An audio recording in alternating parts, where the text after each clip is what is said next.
Hello friends, ലോകത്തെ സ്വാധീനിച്ച വിപ്ലവങ്ങൾ എന്ന പാഠഭാഗത്തിലൂടെയാണ് നമ്മൾ കടന്നു പോകുന്നത്. ഇതിൽ പ്രധാനമായിട്ട് നിങ്ങൾക്കറിയാം അമേരിക്കൻ വിപ്ലവം, ഫ്രഞ്ച് വിപ്ലവം, ലാറ്റിൻ അമേരിക്കൻ വിപ്ലവം, അതുപോലെ തന്നെ റഷ്യൻ വിപ്ലവം, അത് കഴിഞ്ഞാൽ ചൈനീസ് വിപ്ലവം. ഇത്രയാണ് നമ്മൾ പഠിക്കാനുള്ളത്. ഇതിൽ നമ്മൾ നോക്കുന്നത് റഷ്യൻ വിപ്ലവത്തെക്കുറിച്ചാണ്. ഓക്കെ, ഞങ്ങൾ തൊഴിലാളികളാണ്. കുട്ടികളുടെ കളിപ്പാട്ടങ്ങൾ തൊട്ട് കൂറ്റൻ യന്ത്രങ്ങൾ വരെ സർവ്വതും നിർമ്മിക്കുന്നത് ഞങ്ങളാണ്. ഒരു കൂട്ടർ ആജ്ഞാപിക്കാൻ മാത്രവും മറ്റൊരു കൂട്ടർ പണിയെടുക്കുവാൻ മാത്രവുമുള്ള കാലത്തോളം ഞങ്ങൾ വിപ്ലവകാരികളായി തുടരുകയും ചെയ്യും. ഏത് കൃതിയിലെ ഉദ്ധരണിയാണിത്? ഇത് അമ്മ എന്ന കൃതിയിലെ ഉദ്ധരണിയാണിത്. അമ്മ എന്ന നോവൽ രചിച്ച പ്രശസ്ത റഷ്യൻ സാഹിത്യകാരനാണ് മാക്സിം ഗോർക്കി. റഷ്യയിലെ തൊഴിലാളികളുടെയും കർഷകരുടെയും ദുരിത ജീവിതത്തെക്കുറിച്ച് തങ്ങളുടെ കൃതികളിൽ ചിത്രീകരിച്ച സാഹിത്യകാരന്മാരാണ് Maxim Gorky, Leo Tolstoy, Ivan Turgenev, Anton Chekhov എന്നിവർ. മാക്സിം എന്ന ആശയത്തിന് രൂപം നൽകിയവരാണ് കാൾ മാർക്സും ഫ്രെഡറിക് എംഗൽസും. മാർക്സിസ്റ്റ് ആശയങ്ങളിൽ അധിഷ്ഠിതമായി രൂപം കൊണ്ട പാർട്ടിയാണ് social democratic workers party. Social democratic workers party പിന്നീട് രണ്ടായി പിരിഞ്ഞ് വിഭാഗങ്ങളാണ് മെൻഷെവിക് അഥവാ ന്യൂനപക്ഷവും ബോൾഷെവിക് അഥവാ ഭൂരിപക്ഷവും. സോഷ്യൽ ഡെമോക്രാറ്റിക് വർക്കേഴ്സ് പാർട്ടി പിന്നീട് രണ്ടായി പിരിഞ്ഞു. ഏതൊക്കെയാണ്? മെൻഷെവിക് എന്ന ന്യൂനപക്ഷവും ബോൾഷെവിക് എന്ന ഭൂരിപക്ഷവും. ബോൾഷെവിക് അഥവാ ഭൂരിപക്ഷം പാർട്ടിക്ക് നേതൃത്വം നൽകിയവരാണ് ലെനിൻ, ട്രോട്സ്കി എന്നിവർ. മെൻഷെവിക് അഥവാ ന്യൂനപക്ഷം പാർട്ടിക്ക് നേതൃത്വം നൽകിയത് അലക്സാണ്ടർ കെറൻസ്കിയാണ്. റഷ്യയും ജപ്പാനും തമ്മിൽ യുദ്ധം നടന്ന വർഷമായിരുന്നു 1905. രാഷ്ട്രീയ അവകാശങ്ങളും സാമ്പത്തിക പരിഷ്കാരങ്ങളും ആവശ്യപ്പെട്ട് തൊഴിലാളികൾ പെട്രോഗ്രാഡ് എന്ന സ്ഥലത്ത് പ്രകടനം നടത്തിയ വർഷമാണ് 1905 ജനുവരി 9. പെട്രോഗ്രാഡ് എന്ന സ്ഥലത്ത് തൊഴിലാളികൾ നടത്തിയ പ്രകടനത്തിന് നേരെ പട്ടാളം വെടിവെക്കുകയും നൂറുകണക്കിന് തൊഴിലാളികൾ കൊല്ലപ്പെടുകയും ചെയ്ത സംഭവം അറിയപ്പെടുന്നത് രക്തരൂക്ഷിതമായ ഞായറാഴ്ച എന്നാണ്. രക്തരൂക്ഷിതമായ ഞായറാഴ്ച എന്നറിയപ്പെടുന്ന ദിവസമാണ് 1905 ജനുവരി 9. സമരങ്ങൾ നടത്താനായി വിപ്ലവ സമയത്ത് റഷ്യയിൽ രൂപീകരിച്ച തൊഴിലാളികളുടെ സംഘങ്ങൾ അറിയപ്പെട്ടത് സോവിയറ്റുകൾ എന്നാണ്. റഷ്യയിൽ സമരം ശക്തമായതിനെ തുടർന്ന് രൂപീകരിച്ച നിയമനിർമ്മാണ സഭയാണ് ദ്യൂമ.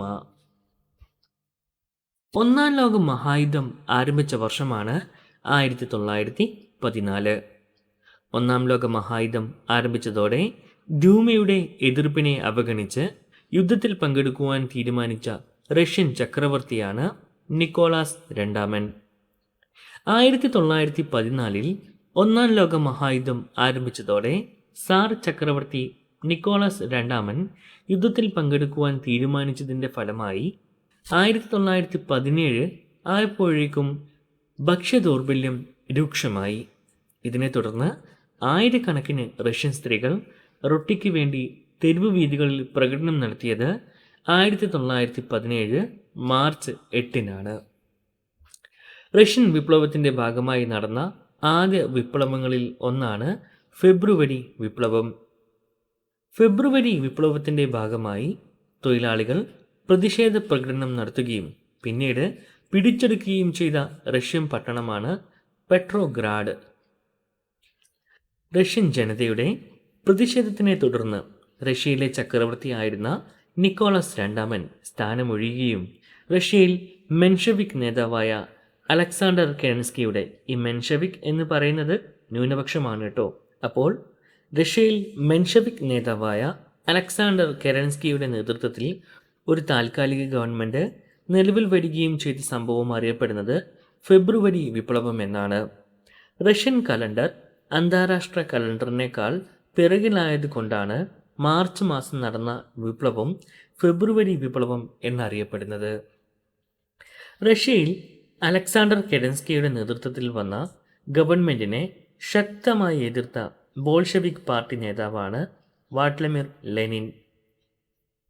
റഷ്യയിൽ വിപ്ലവം അതിൻ്റെ ലക്ഷ്യം നേടണമെങ്കിൽ അധികാരം മുഴുവൻ സോവിയറ്റുകൾക്ക് കൈമാറണമെന്ന് ആവശ്യപ്പെട്ട ബോൾഷെവിക് നേതാവാണ് ലെനിൻ. നൂറ്റാണ്ടുകൾ പഴക്കമുള്ള സാമ്പത്തിക പിന്നാക്കാവസ്ഥയും ജനങ്ങൾക്കിടയിലെ അസമത്വവും ഇല്ലാതാക്കാൻ ഒരു തൊഴിലാളി വർഗ ഭരണകൂടത്തിനു മാത്രമേ കഴിയുകയുള്ളൂ എന്ന് പ്രഖ്യാപിച്ച ബോൾഷെവിക്കുകൾ അതിനായി ഉന്നയിച്ച ചില ആവശ്യങ്ങളാണ്: ഒന്നാം ലോക മഹായുദ്ധത്തിൽ നിന്നും റഷ്യ പിന്മാറുക. 2. പ്രഭുക്കന്മാരുടെ കൈവശമുള്ള ഭൂമി പിടിച്ചെടുത്ത് കർഷകർക്ക് വിതരണം ചെയ്യുക. 3. ഫാക്ടറികൾ ജനങ്ങളുടെ പൊതുസ്വത്തായി മാറ്റുക. ബോൾഷെവിക്കുകൾ താൽക്കാലിക ഗവൺമെന്റിനെതിരെ സായുധ കലാപം ആരംഭിച്ച വർഷമാണ് 1917 ഒക്ടോബർ മാസം. താൽക്കാലിക ഗവൺമെന്റിനെതിരെ കലാപം ആരംഭിച്ചതിനെ തുടർന്ന് രാജ്യം വിട്ടുപോയ മെൻഷെവിക് നേതാവാണ് കെറൻസ്കി അഥവാ അലക്സാണ്ടർ കെറൻസ്കി. താൽക്കാലിക ഗവൺമെന്റിനെതിരായുള്ള സായുധ കലാപത്തെ തുടർന്ന് കെറൻസ്കി രാജ്യം വിട്ടു പോകുകയും റഷ്യ ബോൾഷെവിക്കുകളുടെ അഥവാ ഭൂരിപക്ഷത്തിൻ്റെ നിയന്ത്രണത്തിലാവുകയും ചെയ്തു. തുടർന്ന് ബോൾഷെവിക്കുകൾ അധികാരം ലഭിച്ച വിപ്ലവം അറിയപ്പെടുന്നത് ഒക്ടോബർ വിപ്ലവം എന്ന പേരിലാണ്. ഒക്ടോബർ വിപ്ലവത്തെ തുടർന്ന് സോവിയറ്റുകളുടെ സമ്മേളനം ചേർന്ന് രൂപം നൽകിയ ക്യാബിനറ്റിൻ്റെ അധ്യക്ഷനായിരുന്നു ലെനിൻ. അപ്പോൾ മാർച്ച് വിപ്ലവം അഥവാ മാർച്ച് മാസത്തിൽ നടന്നെങ്കിലും ഫെബ്രുവരി വിപ്ലവം എന്നറിയപ്പെടുന്ന ഫെബ്രുവരി വിപ്ലവവും അതുപോലെ തന്നെ ഒക്ടോബർ വിപ്ലവവും ഈ 2 മാസങ്ങളുമായി ബന്ധപ്പെട്ട വിപ്ലവങ്ങളാണ്. ഇത് രണ്ടും റഷ്യൻ വിപ്ലവവുമായി ബന്ധപ്പെട്ടതാണെന്ന് ഓർത്തു വയ്ക്കുക. റഷ്യൻ വിപ്ലവത്തിൻ്റെ ഫലങ്ങൾ എന്തൊക്കെയാണെന്ന് നോക്കാം. 1. ലോകത്തിൻ്റെ വിവിധ ഭാഗങ്ങളിൽ സോഷ്യലിസ്റ്റ് ആശയങ്ങൾ വ്യാപകമായി. 2. ഒന്നാം ലോക മഹായുദ്ധത്തിൽ നിന്നും റഷ്യ പിന്മാറി. 3. കേന്ദ്രീകൃത ആസൂത്രണം നടപ്പിലാക്കി. 4. പൊതു ഉടമസ്ഥതയ്ക്ക് പ്രാധാന്യം കൊടുത്തു. 5. സാമ്പത്തിക, ശാസ്ത്ര, സാങ്കേതിക രംഗങ്ങളിൽ പുരോഗതി കൈവരിച്ചു. റഷ്യൻ വിപ്ലവത്തെ തുടർന്ന് റഷ്യയിൽ പുതിയ ഭരണഘടന നിലവിൽ വന്ന വർഷമാണ് 1924. റഷ്യൻ വിപ്ലവത്തെ തുടർന്ന് സോവിയറ്റ് റിപ്പബ്ലിക്കുകൾ കൂടിച്ചേർന്ന് രൂപീകരിക്കപ്പെട്ടതാണ് സോവിയറ്റ് യൂണിയൻ അഥവാ USSR. ഒരു സമൂഹത്തിൽ നിലനിൽക്കുന്ന ഉൽപാദന ബന്ധങ്ങളാണ് ആ സമൂഹത്തിലെ മാറ്റങ്ങളുടെ അടിസ്ഥാനം എന്നത് ഏത് ആശയ സംഹിതയുടെ പ്രധാന ആശയമാണ്. മാർക്സിസം. കാൾ മാർക്സും ഫ്രെഡറിക് എഗൽസും ചേർന്ന് രൂപം നൽകിയ ആശയ സംഹിതയാണ് മാർക്സിസം. ഒരു സമൂഹത്തിൽ നിലനിൽക്കുന്ന ഉൽപാദന ബന്ധങ്ങളാണ് ആ സമൂഹത്തിലെ മാറ്റങ്ങളുടെ അടിസ്ഥാനം എന്നതാണ് ഇതിലെ പ്രധാന ആശയം. ഉൽപാദനത്തിൻ്റെ അടിസ്ഥാനം തൊഴിലാളികളാണെന്നും അതിനാൽ തൊഴിലാളി വർഗത്തിൻ്റെ സർവാധിപത്യത്തിനായി പ്രവർത്തിക്കണമെന്നും അവർ ആഹ്വാനം ചെയ്തു. സാർ ചക്രവർത്തിമാരുടെ ഭരണകാലഘട്ടത്തിലെ ഒരു യഥാർത്ഥ സംഭവത്തെ അധികരിച്ചു രൂപം കൊണ്ട നിശബ്ദ സിനിമയാണ് ബാറ്റിൽ ഷിപ്പ് പോട്ടൈംകീൻ. ബാറ്റിൽ ഷിപ്പ് പോട്ടൈംകീനിൻ്റെ സംവിധായകനാണ് സെർഗി ഐൻസ്റ്റീൻ. കരിങ്കടലിലെ റഷ്യൻ യുദ്ധക്കപ്പലായ പോട്ടൈംകീനിൽ അസംതൃപ്തരായ നാവികർ നടത്തിയ കലാപം ഒരു രാഷ്ട്രീയ സമരമായി പരിണമിച്ചതിൻ്റെ ദൃശ്യാവിഷ്കാരമാണ് ബാറ്റിൽ ഷിപ്പ് പോട്ടൈംകീൻ. ലോകത്തെ പിടിച്ചുകുലുക്കിയ 10 ദിവസം എന്ന പുസ്തകം രചിച്ചത് ജോൺ റീഡാണ്.